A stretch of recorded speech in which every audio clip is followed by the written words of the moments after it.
6 yoshlik bu qiz bir erning o'ziga ergishib kelayotganligini ko'rib ochiqlab qoldi. Qizning ayblashiga uchragandan keyin bu yaponiyalik fotograf bu yerdan ketmasdan aksicha jo'shqin ham qarshilik ko'rsatish xarakteri kuchli bu qizga qiziqib davomli uning orqasidan suratga tortib mangdi. U bu kutilmagan uchrashishdan eng yuqori baholi hujjatli filmning borliqqa kelishini o'ylabmi baqmagan edi. Bu filmda ta'sirlik musiqa yo'q, mubolag'a yo'q. Haqiqiy chin ko'rinish orqali to'van qatlamdagi reallikning haqiqiy ahvolini galpichoqda ko'z kesgandek asta-asta ichib berdi. 1999 yili yaponiyalik sayohatchi Gwenyaning kamerasi Mongol yaylig'ida tunchi qitim 6 yoshlik bir qizga to'g'rilandi. U xuddi yaylaqning qo'g'dug'ichisidek o'zi yolg'iz qamchi o'ynatib 700 ga yaqin qo'yqalarni beqivatdi. Uning yeshig'i ig'ir darajada mos kelmagan keskinligi Gwenyaning qiziqishini qo'zg'adi ham hayron qoldirdi. Ikkinchi kuni u qizning kigiz uyini ziyorat qildi. Qizning mehribon mo'misi uni kulimsirab qarshi oldi. U bu notanish odamning adabsizligidan og'rinmadi. Aksicha uni kirib o'tirishga taklif qildi. Mo'ma Gwenyaga qizning ismining Puja ekanligini, buning Mongol tilida payshanba kuni tug'ilgan faxrli qiz degan ma'noda ekanligini aytib berdi. Noyati aniqki, uning bu ismidan umid yulduzi chaqnab turadi. Lekin Pujaning chiroyida 6 yoshlik bolada bo'lishga tegishli o'chqo'roqlik, sabiylik yo'q. Gwenya Pujaning ota-onasining ahvolini so'radi.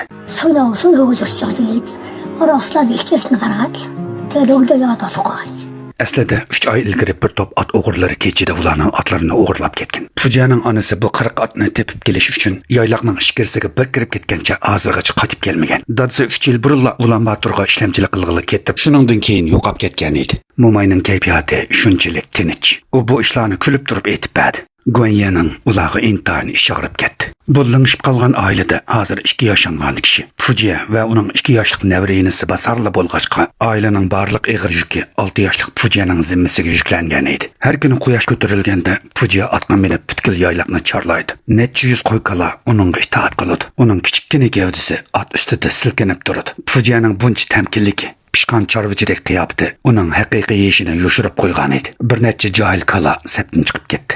Puja chabbaslik bilan otdan tushib, tilg'alg'uchiligi yo'qdek ko'rinadigan kuchi bilan kalalarni haydab mangdi. Uning vujudida qilch qo'rqish yo'q.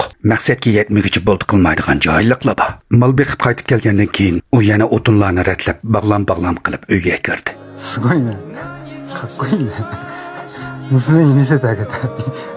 Puja Gwenyaning o'zini maqtayotganligini anglab xush bo'lib ketmadi. Uning o'y xiyoli boshqacha edi.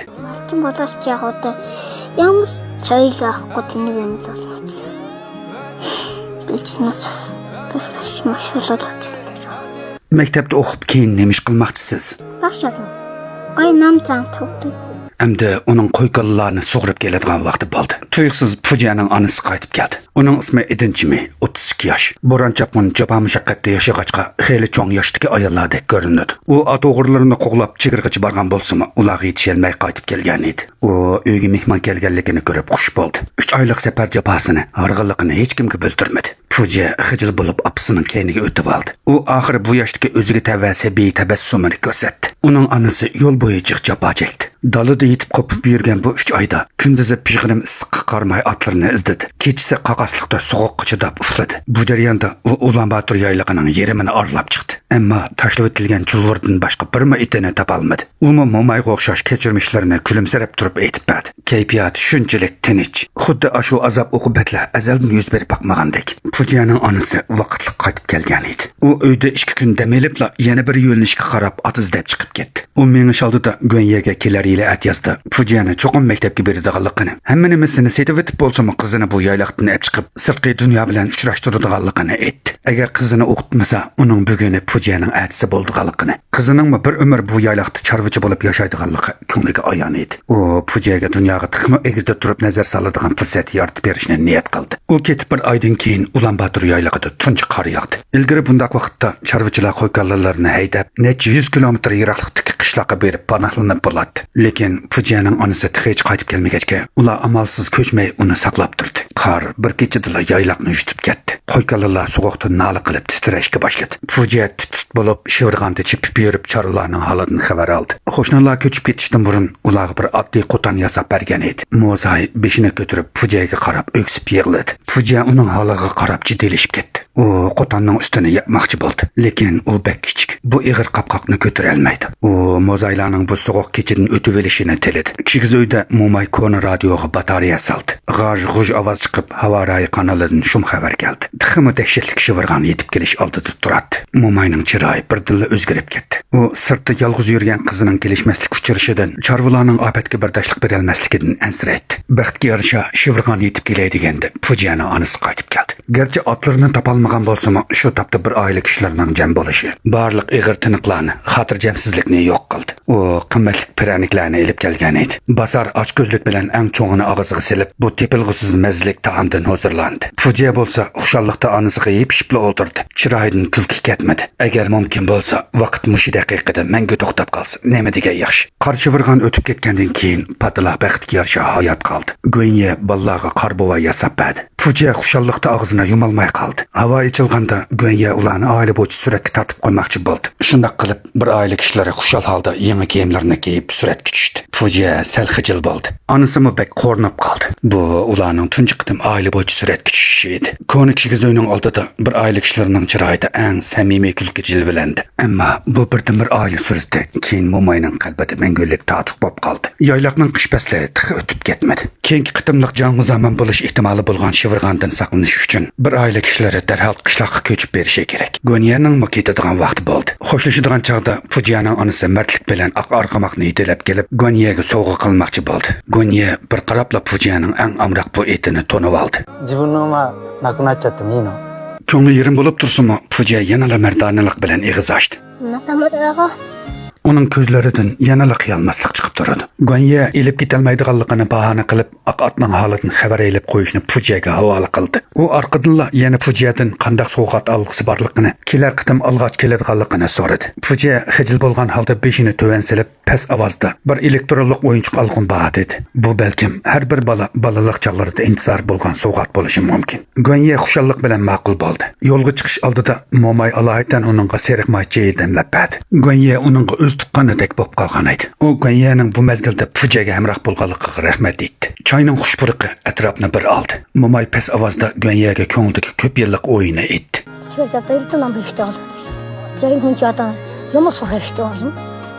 Наматагаад амжилтгүй шүү дээ. Ичийн үр залууны яг тэгээд. Тиймд бодож энэ минь үгүй яа. Би бол яг настай хүмүүс тэгээд бодлоо.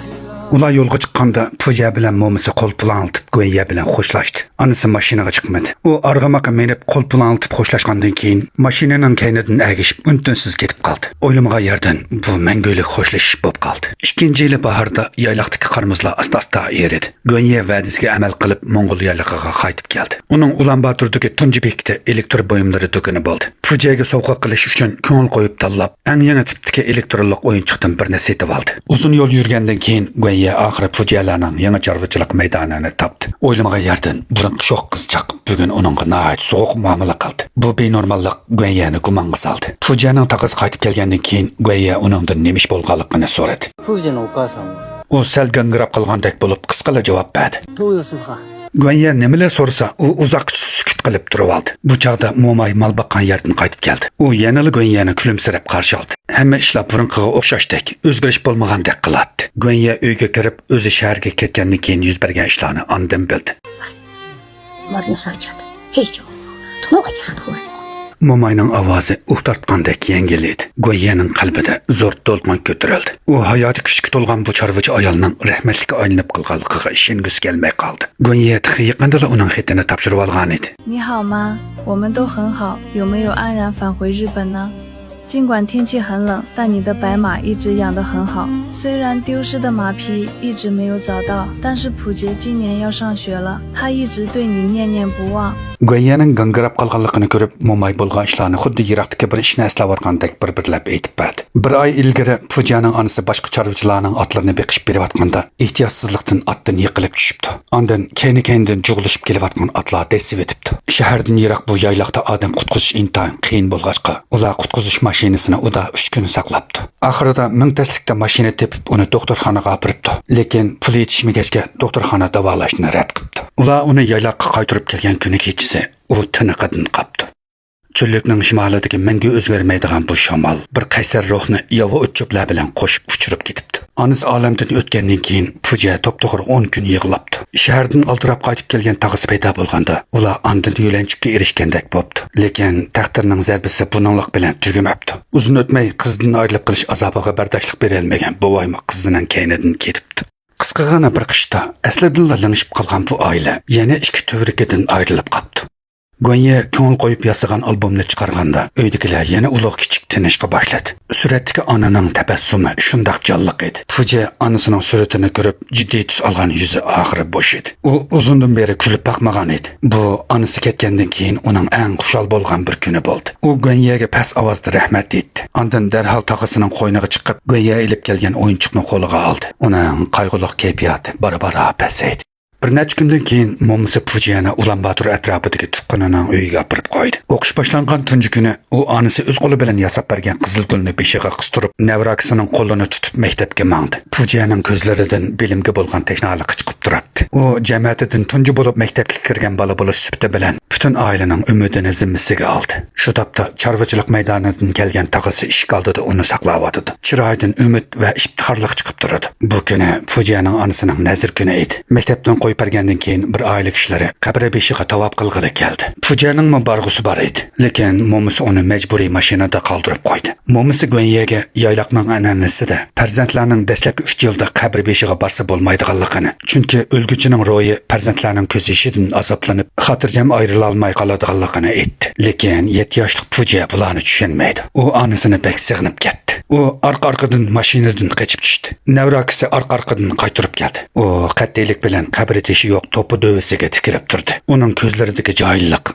odamning yuragini izzetdi. Azaldan burkutga o'xshash qaysar tog'isi qabri oldida kichik boladek yig'lab ketdi. Izchil o'zini besib olib kelgan mo'misimi shu topda azobini yo'shira olmadi. Ko'z yoshi uning cho'nqur qo'riqlarini yerib o'tdi. Lekin taqdirning shafqatsizligi ixi oxirlashmagan edi. Shu yili qishda 100 yildami ko'rilmaydigan shivirg'an butkul Ulanbator yaylig'ini qo'rshib oldi. O't-cho'plar qilin qor ostida qilib, qo'y-kallalar och-yalang'ochlikda qoldi. Hukumatning qutqizish avtomobili oxiri yetib keldi. Lekin ularga bu jonni qutqizadigan yem-xashaklarni pul xajlab setib olish kerakligi uqtirildi. Uydagi qo'y-kallalarning 20dan ko'proq o'ldi. Momay bir tiyinmi chiqara olmadi. Ular uydagi eng oxirgi qo'ylarning tirkishiga, bir-birlab yiqilishiga qarab turdi. Momay bundaq tabiiy ofatni nurg'on qitim boshdan kechirgan edi. U Goyaga biz hayotli bo'lsak, hamma ishlar o'tib ketadi dedi. Bu qarg'ulachi umid kutganlik emas, balki yayloqdagi kishilarning vujudiga o'rnab ketgan egilmas, sunmas qaysarlik.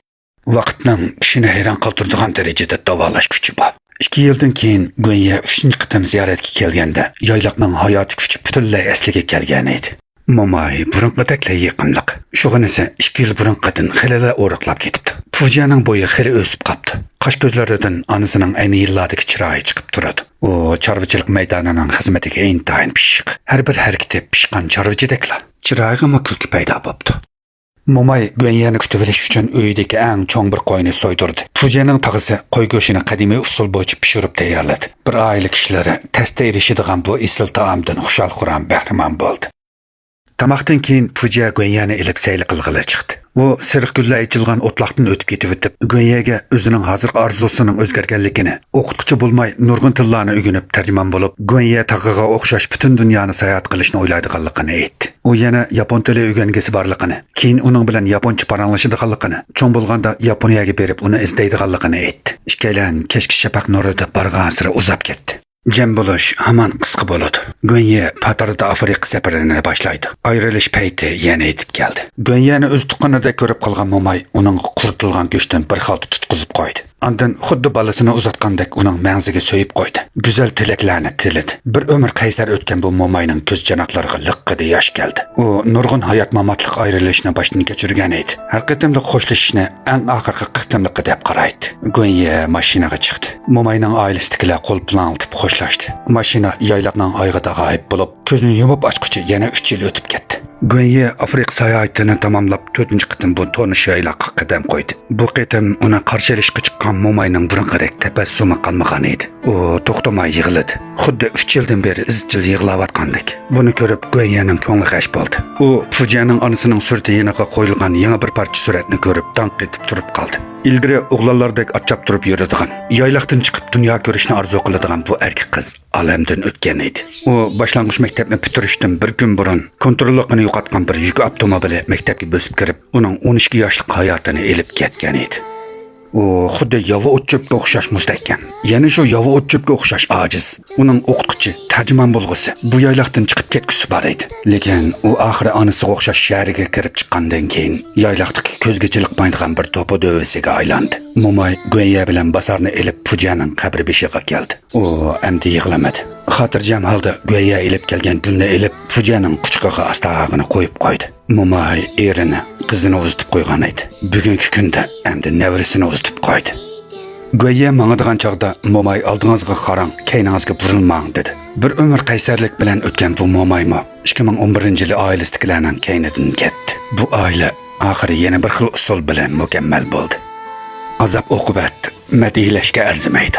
Lekin Puja oilasidagilarning qaysarligi kishini haqiqatan ta'sirlantiradi. Ular yashashning biz o'ylagandan qiyin bo'ladiganligini aniq ko'rib yetgan turug'liq. Yana label qo'yib bermadi, mayuslanmadi. Turmushni qizg'in so'ydi. Taqdir ig'ir fojialarni elib kelgan taqdirdimi?